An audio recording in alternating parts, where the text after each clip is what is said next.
चक्रवाती तूफान को लेकर क्या कुछ अपडेट है, क्योंकि आप देखिए सुबह से बाड़मेर के अंदर मौसम साफ है तो कुछ लोगों को ऐसा लग रहा होगा कि हाँ, जो खतरा है वो टल गया है, लेकिन ऐसा कुछ भी नहीं है। जो जानकारी निकल कर आ रही है, तूफान है वो थोड़ा डिले हो। इलाके से हम आते हैं, वहां पर पशुधन भी बहुत ज्यादा है, लाखों की तादाद में। उसके लिए क्या कुछ अरेंजमेंट्स किए? पशुओं के लिए ये है कि एक तो उनको संभावना, वो टाइम भी कल शाम तक एक्सीडेंट होकर रात को 12 बजे हो गया था। और अभी जिस स्पीड में चल रहा है उसे ऐसा लग रहा है कि कल सुबह अर्ली मॉर्निंग तक ये पहुंच पाएगा अपने बाड़मेर जिले में।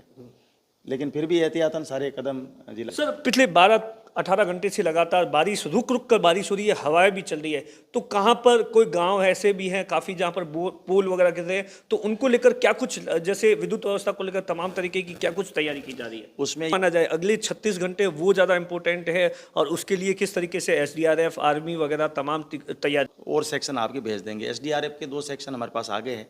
एक कंपनी और अभी आने की संभावना है, लेकिन दूसरी कंपनी और जगह पर ले जाया गया है, और अगले कुछ घंटों में और भी प्लानिंग की जा रही है। प्रत्येक उपखंड में जो भी लो लाइन एरिया में लोग हैं उनको शिफ्ट कर रहे हैं।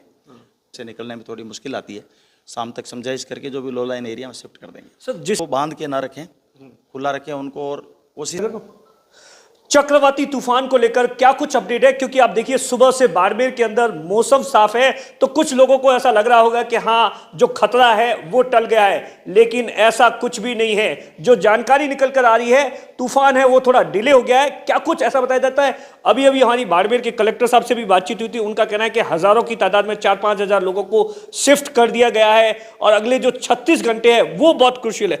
सर, जिस तरीके से कल ये मेरी आपसे बातचीत हो रही थी तो कहा जा रहा था कल रात को या आज सुबह, क्या कुछ सर नया अपडेट है? नया अपडेट ये है इसमें, जैसा आप देख रहे हैं लगातार हम इसको वॉच कर रहे हैं। इसमें 2 चीज़ें हुई है इसमें, एक तो स्पीड थोड़ी कम हुई है इसकी, और दूसरा थोड़ा सा डिविएशन हुआ है। इसका रूट जो था पहले उसमें थोड़ा सा डिविएशन हुआ है। पहले ये हमारे जैसे यहाँ पे सैडवा, चौटन, रामसर, गडरा रोड, यहाँ से थोड़ा सा अब ये सैडवा की तरफ शिफ्ट हुआ है। तो जालोर की तरफ ज़्यादा रहेगा इसका मतलब प्रभाव, ऐसा अभी लग रहा है। फिर इसकी अगर वापस रूट नहीं बदलता है तो नंबर 1। नंबर 2 ये है कि कल जो था ये शाम को 4 बजे तक आज प्रवेश करने की थी संभावना। वो टाइम भी कल शाम तक एक्सीडेंट होकर रात को 12 बजे हो गया था। और अभी जिस स्पीड में चल रहा है उसे ऐसा लग रहा है कि कल सुबह अर्ली मॉर्निंग तक ये पहुंच पाएगा अपने बाड़मेर जिले में। लेकिन फिर भी एहतियातन सारे कदम जिला कलेक्टर के निर्देशों से उठा लिए गए हैं, और हमारा प्रयास रहेगा कि नुकसान कम से कम हो यदि तेज बारिश होती है। सर, पिछले 12-18 घंटे से लगातार बारिश, रुक रुक कर बारिश हो रही है, हवाएं भी चल रही है, तो कहाँ पर कोई गांव ऐसे भी हैं काफ़ी जहाँ पर पुल वगैरह गिर रहे हैं, तो उनको लेकर क्या कुछ, जैसे विद्युत व्यवस्था को लेकर तमाम तरीके की क्या कुछ तैयारी की जा रही है? उसमें यह है कि कल जैसे परसों रात को बाकासर में बारिश हुई थी, कल शाम को धोरीमना में सबसे पहले बारिश हुई थी, लेकिन हवाएं इतनी ज़्यादा तेज नहीं थी कल। बिजली अभी तक जो समाचार है रिस्टोर कर दी गई है सब जगह। फिर भी यदि कहीं नुकसान होगा तो उसके लिए इनकी टीमें तैयार कर रखी है SCJVNL ने। प्रशासन भी उनके साथ बिल्कुल मुस्तैद है, और प्रयास ये रहेगा कि कहीं भी नुकसान होता है तो जल्दी से जल्दी रिस्टोर कर दिया जाए उसको वापस। तो सर, क्या माना जाए अगले 36 घंटे वो ज़्यादा इंपॉर्टेंट है, और उसके लिए किस तरीके से SDRF, आर्मी वगैरह तमाम तैयारी है? आर्मी की कल हमारे साथ मीटिंग हो गई थी। उसमें 2 सेक्शन लगाने का उनको कहा था, जिसमें एक तो चौटन में और दूसरा गुड़ामाला में डिप्लॉय करने का उन्होंने कहा था। बाद में हमें रात को थोड़ा गंभीरता लगी तो हमने और रिक्वेस्ट की उनसे, तो उन्होंने हमें बताया कि हम और सेक्शन आपके भेज देंगे। SDRF के 2 सेक्शन हमारे पास आ गए हैं। एक कंपनी और अभी आने की संभावना है, लेकिन दूसरी कंपनी और मांगी थी उसको अभी होल्ड पे रखा है, क्योंकि यदि ज़रूरत पड़ेगी तो हम उनको बुलाएंगे। इसके अलावा BSF है, हमारी QRT है, हमारे यहाँ जो भी संसाधन थे उनमें सब उपखंडों में हमने भेज दिए, और बाकी तैयारी हमारी तरफ से। सर, अब तक कितने लोगों को सुरक्षित जगह पर ले जाया गया है, और अगले कुछ घंटों में और भी प्लानिंग की जा रही है? प्रत्येक उपखंड में जो भी लो लाइन एरिया में लोग हैं उनको शिफ्ट कर रहे हैं।